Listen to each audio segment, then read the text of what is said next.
Namanya Habib dengan Syarif dengan Sayyid beda. Beda apa? Ya beda panggilan. Kalau Habib dari Yaman, kalau saya Syarif dari Hijaz.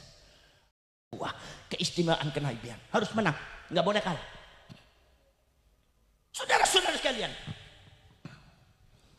Kemudian saudara-saudara sekalian, Nabi Muhammad perang Hunain. Pada waktu perang Hunain nih, Allah menunjukkan kepada Nabi Muhammad bahwa yang memenangkan adalah Allah, bukan umatnya. Nabi Muhammad pada waktu itu Rasulullah punya pasukan banyak, 100.000 pasukan, sementara lawannya cuma 10.000. Jadi lebih sedikit. Makanya umatnya Nabi Muhammad agak berbangga-bangga, udah gampang itu mah, kita lebih banyak, kita itu lebih banyak daripada musuh, gampang dikalahkan. Subhanallah, dilalahnya begitu perang terjadi di Hunain, itu pasukan Rasulullah 100.000 kocar kacir, Pak. Akhirnya kemudian saudara-saudari kalian, begitu kocar kacir, Rasulullah menghentikan dulu, menyusun strategi dulu, minta kepada Allah untuk dimenangkan. Barulah setelah itu kemudian dimenangkan oleh Rasulullah. Maka Allah subhanahu wa ta'ala berfirman kepada Rasulullah dan umatnya, walaqad nasarakumullahu fi mawatin katsiratin wa yawma Hunain id a'jabatkum kathratukum falam tughni ankum syai'a wa daqat 'alaikumul ardu bima rahabat thumma wallaytum mudbirin. Saudara-saudara sekalian, lah ini saudara-saudara sekalian, saya ini Muhammad, yang membuat kamu menang itu saya Muhammad, aku bukan umatmu. Perang Hunain adalah buktinya. Umat kamu mayoritas mana ternyata kocar kacir, tidak bisa mencukupkan kamu untuk menghadapi mereka. Kamu mundur, kamu merasa sesak, kamu dipukul mundur. Kalau aku tidak memenangkan kamu, maka kamu akan kalah. Tapi Muhammad, kamu harus menang karena kamu adalah nabiku dan rasulku, pemegang khususiyatun nubuwah, pemegang wazifatur risalah. Maka kamu harus menang. Maka pewarisnya pun NU kudu menang. Jadi kita ikut NU jangan khawatir kalah, mesti menang. Makanya zaman sekarang ada orang caleg-caleg pengennya ngatasnamakan NU, saking apa? Pengen menang. Ngalap barokah kemenangan. Cuma saya sering bilang, siapa saja di Pemakasan, di Madura ada orang caleg atau bupati kemudian mengatasnamakan NU, saya doakan mudah-mudahan nggak menang. Kenapa? Terkecuali kalau orang itu bukan mengatasnamakan NU, tapi kalau orang itu berniat memperjuangkan NU, baru saya doakan mudah-mudahan menang. Betul lah, betul. Saudara-saudara kalian, subhanallah, saudara-saudara kalian, ini menang saudara-saudara kalian. Makanya jangan berani kepada Nahdlatul Ulama. Apalagi tadi yang sudah dijelaskan oleh Mbah Yai Marzuki Mustamar, bahwasanya Nahdlatul Ulama mewarisi NU bukan sekedar ilmunya, bukan sekedar akhlaknya, tapi akhlakon wa khuluqon wa kholqon, lengkap wa nasaban. Saya dari dulu sebetulnya kalau di Buntet pesantren itu tidak pernah dipanggil Sayyid dengan Syarif, tapi memang mbah saya Syarif. Cuma kadang-kadang ada yang suka manggil saya Habib, mungkin karena hidung saya panjang. Yang Pamekasan itu penyakit hidung panjang itu rupa-rupa kayak gitu. Semua orang hidung panjang panggilnya Habib aja ini. Namanya Habib dengan Syarif dengan Sayyid beda. Beda apa? Ya beda panggilan. Kalau Habib dari Yaman, kalau saya Syarif dari Hijaz. Kiai Marzuki Mustamar juga termasuk Syarif dari Sultan Hasanuddin. Walaupun Kiai Mustamar itu seumpama dari ibunya, tapi di dalam Syarif itu nggak ada istilah laki-laki dan perempuan, sama saja Syarif. Mbah saya disebutnya Syarif, nggak ada yang disebut Habib. Termasuk terakhirnya adalah Syarif Hidayatullah, nggak ada orang Habib Hidayatullah. Saya mau ziarah ke Habib Hidayatullah, nggak ada, cuma Syarif. Betul lah, betul. Jadi jangan panggil saya Habib, kalau mau menghormati panggil aja Syarif. Karena itu Syarif, kalau saya panggil Habib menyalahi originalitas saya. Oh berarti sampean nggak senang sama Habib, endasmu. Kata siapa? Saya tidak pernah diajari benci kepada siapapun. Saya hanya bicara diri saya dan bicara diri Habib. Habib itu orang Yaman, kalau saya orang Hijaz. Sampean orang Madura, kalau sampean orang Banten. Bukan berarti benci kepada salah satunya, lagi bicara aslinya. Ente jangan marah. Jangan tersinggungin apa ente? Uang itu mbahnya ente kok. Betul lah betul? Ya, jadi kalau saya tidak mau dipanggil Habib, kenapa sebabnya? Lah orang saya bukan dari Hadramaut, saya dari Hijaz. Orang Hijaz beda, panggilnya Syarif. Muhammad Abbas bin Fuad bin Hasim bin Mansur bin Saleh bin Muta'at bin Syarif, Nuruddin bin Syarif, Muridin bin Syarif, Ali bin Syarif, terus Abdurrahman bin Suluf Syarif sampai Muhammad Arifin bin Syarif, Hidayatullah bin Syarif Abdullah, semua Syarif, nggak ada Habib. Karena memang orang Hijaz memanggil Zuriyatul Rasul itu adalah dengan julukan Syarif, bukan Habib. Habib itu adanya di Yaman. Ya, Syarif Hussein. Dan loh, ada lagi mengatakan, Gus, sampean tuh punya sampean itu punya marganya apa? Loh, saya nggak ada marga. Nggak ada marga. Ya, marga saya nisbat aja Asyirboni Al-Jawi beres.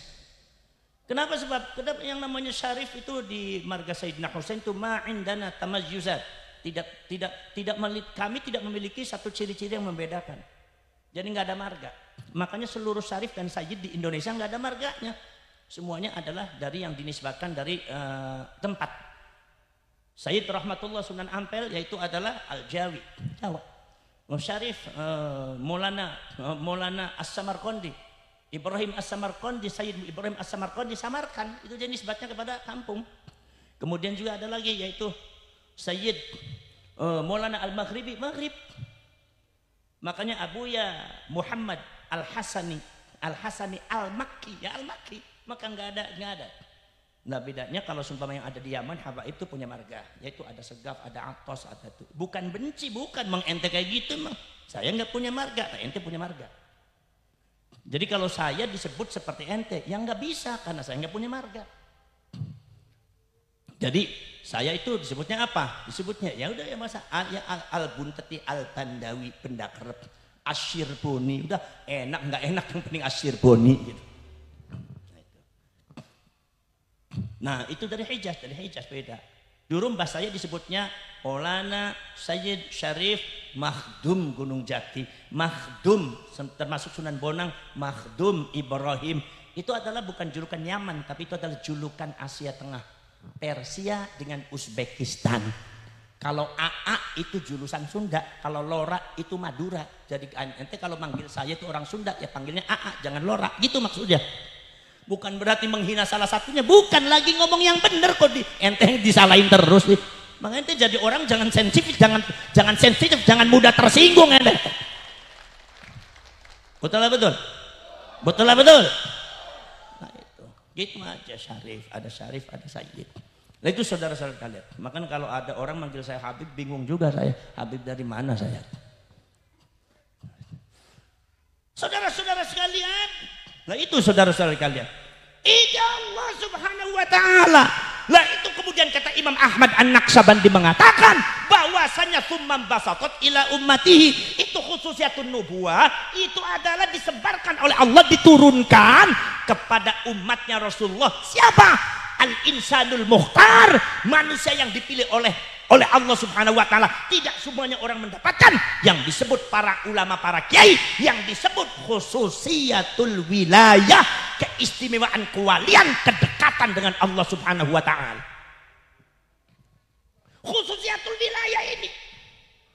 Maka saudara-saudara kalian, kalau ada orang para ulama jadi kiai, jadi lora kayak di Madura, itu saudara-saudara sekalian, berarti itu pilihannya Allah. Enggak semua orang bisa jadi kiai, bisa jadi ustadz. Orang pengen kaya, semua pengen kaya. Tapi ustadz bangga kaya nggak apa-apa. Yang penting ngurusin umat, yang penting ngurusin musola dan masjid, yang penting ngurusin santri. Semua orang mah pengen kaya. Makanya didermakan seluruh ustadz kiai itu hidupnya didermakan untuk agama Allah. Nggak ada yang nggak semua orang bisa mampu jadi kiai, jadi ustadz. Saudara-saudara sekalian, dari khususiatun wilayah itu adalah turun jauharatul wilayah. Dari jauharatul wilayah ini turun at-ta'alimul ilahiyah, pelajaran langsung dari Allah. Sebagaimana Nabi Adam bisa mendadak jadi lebih pintar daripada iblis, itu kemudian termasuk Rasulullah memiliki satu keistimewaan ajaran keilmuan dari Allah secara langsung. Maka Rasulullah tidak pernah belajar, tapi pintar sendiri. Rasulullah tidak pernah belajar ilmu politik, pintar politik. Tidak pernah belajar ilmu tata negara, pinter ilmu tata negara. Tidak pernah belajar masalah hukum dan undang-undang, tapi justru hukum dan undang-undang berasal dari daunnya Rasulullah SAW. Kenapa? Ini yang disebut at-ta'alimul ilahiyah. Kalau turun kepada para ulama dan para wali, yang disebutnya ilmu laduni. Jadi ilmu laduni keluar setelah mendapatkan khususiyatul wali wilayah. Anda harus jadi kiai dulu, jadi ulama, mondok di pesantren, baru dapat ilmu laduni. Kalau di Pamekasan beda lagi. Orang pengen dapat ilmu laduni, nggak mau mondok ke kiai, pengennya wirid zikir di atas pohon kelapa 41 hari 41 malam. Begitu turun itu yang namanya rambut gosong semua, disambar beledek 7 kali. Rasain loh. Betul lah, betul Bu? Subhanallah. Ini saudara-saudara sekalian, at-ta'alimul ilahiyah. Kemudian apa yang disebut khirqatus syarifah, al-khirqatus syarifah, yaitu ada ketika keluar dari para nabi disebutnya mukjizat, ketika keluar dari para ulama disebutnya adalah karomah. Inilah yang dikatakan oleh Imam Ibnu Arabi, mengatakan bahwa karomatul ulama'i wal auliya qit'atun min mu'jizatin nabi. Karomahnya para ulama, para wali adalah percikan dari cahayanya, mukjizatnya Rasulullah Nabi Muhammad SAW, karena min jihatil khususiyah. Termasuk apa? Termasuk nusratum minallah, pertolongan dari Allah. Maka para ulama, nahdlatul ulama, mewarisi dari segi sanadnya, mewarisi dari segi akhlaknya, dari segi manhaj dan ideologinya, mewarisi dari segi cara-caranya, manajemen dan leadership dakwah Islamiyahnya, mewarisi daripada nasabnya, mewarisi dari segala-galanya. Maka Nahdlatul Ulama tidak mudah ditumpangkan, dan sepanjang perjalanan Nahdlatul Ulama selalu dimenangkan oleh Allah Subhanahu wa taala. Itu yang ente harus tahu. Makanya para syarif, para sayyid yang tidak ikut NU nggak bakal jadi orang menang. Habib-habib yang nggak ikut NU pasti bakal kalah. Lihat aja sejarahnya. Betul lah betul? Betul lah betul? Nahdlatul Ulama, lihat. Pada waktu Mbah Wahab Hafsullah masuk apa? Yaitu adalah masuk, saudara-saudara masuk, yaitu adalah nasakom, ideologi kebangsaan kenegaraan yang diciptakan oleh Bung Karno. Itu maka Islam masumi semua protes, semua menjelek-jelekkan Mbah Wahab, sampai ada kata perkataan yang keji, itu batok kepalanya Mbah Wahab kalau dibuka isinya palu dan arit. Subhanallah. Kata Mbah Wahab, jangan dengarkan dia, karena Indonesia harus dilindungi. Kenapa? Karena Mbah Wahab dan NU masuk ke Nasakom itu, saudara-saudara sekalian, bukan dalam rangka menuruti ideologi komunis, tetapi dalam rangka melindungi Bung Karno dari pengaruh politik komunis. Karena Bung Karno itu sudah dinyatakan oleh Nahdlatul Ulama menjadi waliul amri doruri bisyauka, pemimpin yang sah Indonesia. Jadi Bung Karno itu sejak tahun 1940 sudah disahkan sebagai pemimpin yang sah. Kalau Indonesia Bung Karno itu dikatakan pemimpin yang sah, berarti artinya Belanda tidak sah. Jadi kalau ada orang yang mengatakan Belanda itu pemerintah yang sah sementara Bung Karno tidak sah, ini adalah bentuk pengkhianatan terhadap kedaulatan rakyat. Ini orang pengkhianat, ente pengkhianat. Kalau ada mengatakan pemerintah Indonesia tidak sah sejak zaman dulu, yang sah adalah pemerintah Belanda, itu pengkhianat atau bukan? Pengkhianat atau bukan? Katanya Bung Karno dikelilingi oleh orang-orang yang tidak bisa baca, tidak baca tulis. Mbah Hasyim Asy'ari apa nggak bisa baca, nggak bisa tulis? Mbah Wahab Hasbullah, termasuk Mbah Yai Ahmad Dahlan mendirikan Muhammadiyah yang organisasi Islam yang sangat keren dan modern, dianggap tidak bisa baca, tidak bisa tulis. Ki Hajar Dewantara dan lain-lainnya adalah orang pintar, orang ulama. Ini katanya dianggap bodoh. Ini adalah mental penjilat daripada Belanda yang diwariskan kepada Anda. Ini macam begini harus dihabisi oleh kita ini. Ada orang ngomong-ngomong depan saya begitu, gaplok sekalian, perang-perang. Itu sudah menginjak itu. Betul betul. Betul betul. Berani nggak melawan orang kayak gitu? Berani tidak kita menghadapi pengkhianat? Berani atau tidak? Berani atau tidak? Lawan apa diam? Lawan, jangan diam sampean. Diem abis sampai Madura.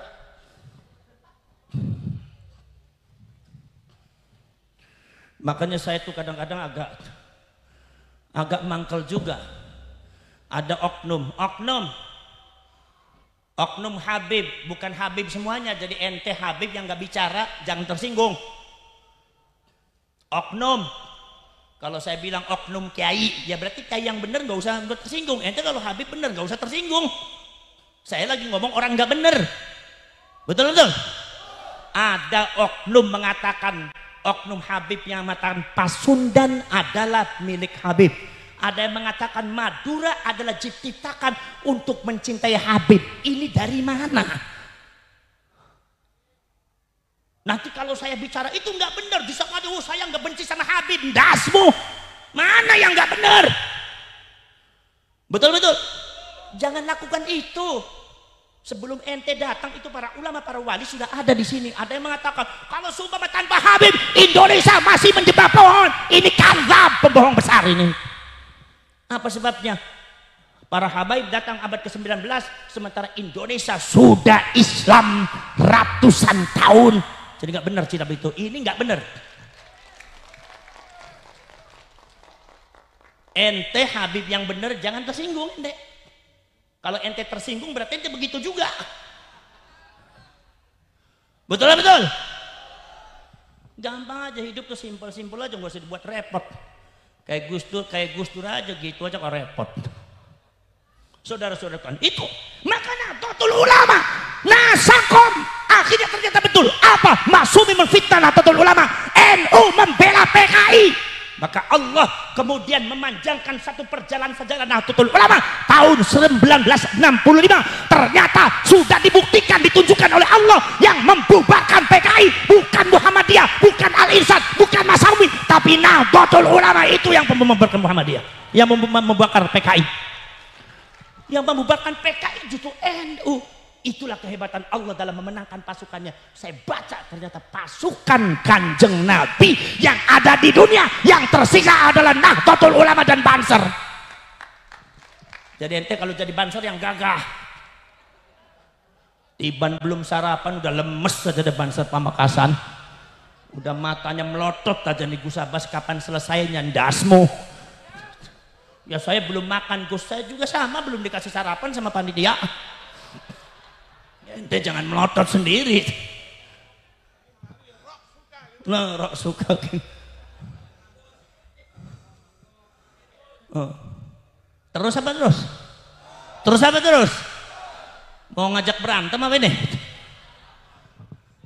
Saudara-saudara sekalian tuh, maka saudara-saudara sekalian subhanallah, yang kita lawan bukan orangnya, yang kita lawan bukan Habibnya. Ketidakbenarannya, kebatilannya itu harus dilawan. Kalau orang sebagai semacam Habib Umar bin Hafid, seorang waliullah, yang lawan apa? Kitanya juga udah kalah. Belum ngelawan juga kalah, udah jadi wali. Kita sholawat makanya Simtu Durar Al-Imam Ali bin Muhammad bin Husain Al-Habsyi ngalap barakah karena beliau orang waliullah. Habib Husain Al-Habsyi, Habib Soleh Tanggul, semua adalah ulama-ulama besar. Enggak ada urusan dengan beliau-beliau, kita akan bertabaruk kepada mereka. Tapi ini yang enggak benar, yang batil, mulutnya harus disumpel oleh kita semua.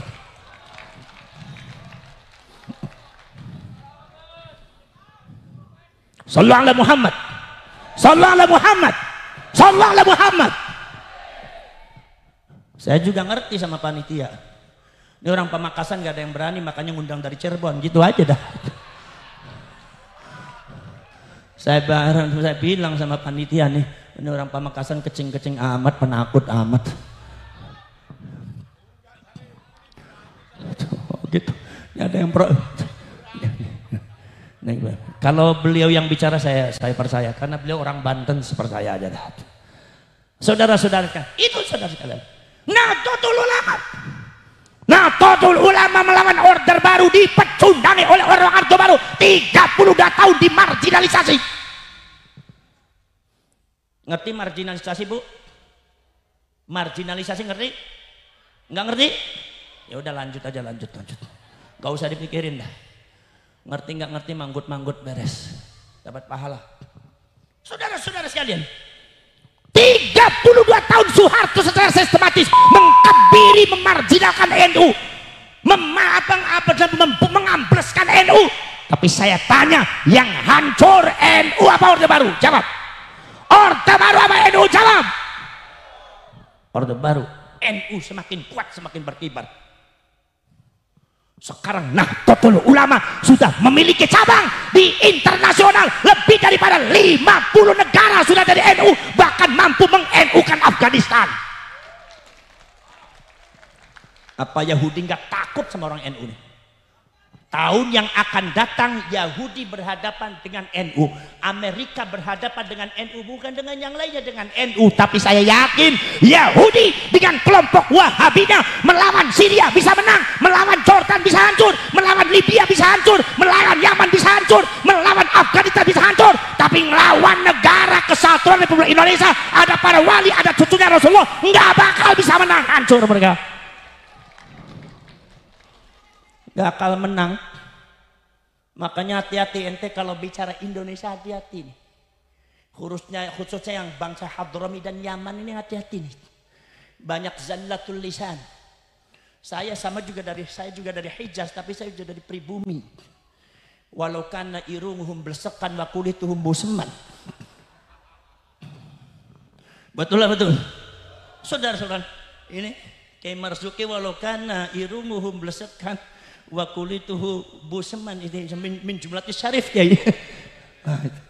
Lah itu, saudara-saudara sekalian, itu tidak akan menang lawan Indonesia, lawan Nahdlatul Ulama, hatta Yahudi tidak akan menang, saudara. Kenapa? Sudah dibuktikan. Begitu sudah antek daripada Yahudi datang di Indonesia dengan membid'ah apa yang sudah dilaksanakan oleh para ulama, para wali yang ada di tanah Jawa, yang di Indonesia, di Nusantara, yang disebut dengan adalah pasukan Wahabi, membentuk satu pasukan yang disebut adalah Hizbut Tahrir. Walaupun ada Indonesianya, Hizbut Tahrir Indonesia dibungkus dengan jihad, dibungkus dengan takbir, dibungkus dengan dakwah wal irsyad, dibungkus dengan segala-galanya, dibungkus dengan amar ma'ruf nahi munkar, dihiasi dengan yang lain-lainnya, dibungkus dengan ibadah dan sunnah-sunnah. Tapi Allah tahu itu batil, ngelawan NU hancur HTI.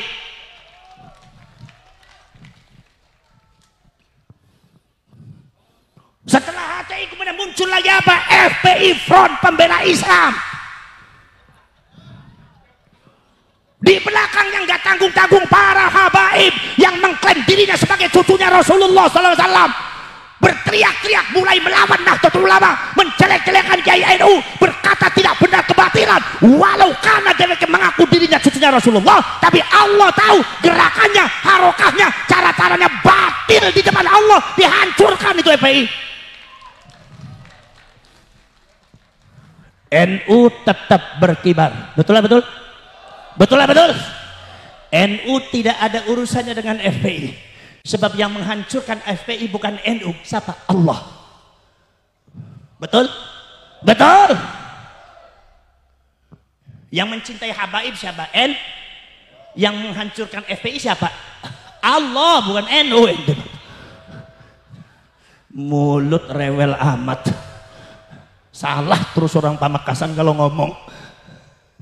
Saudara-saudara sekalian, ini saudara sekalian, maka saudara jangankan FPI dan HTI, Orde Baru, Nahdlatul Ulama melawan kekuatan superpower sekutu tahun 1945 ada di Surabaya. Siapa yang berani ngelawan sekutu? Maju. Model kayak gini udah mundur aja. Dipaku sama Barokah aja bingung aja nih. Barokah ente mau ngelawan kualat ente, udah ente nggak bisa ngelawan, udah goloknya turun semua, dah celurit nggak dijalanin apa kualat. Saudara-saudara sekalian, Nahdlatul Ulama melawan sekutu itu kekuatan super power, sampai detik ini tidak ada yang mampu melawankan sekutu. Subhanallah. Libya, Italia ngelawan sekutu, Italinya mundur. Di India, Inggris ngelawan sekutu, Inggrisnya hancur. Jepang, Nagasaki, Hiroshima dibom oleh sekutu,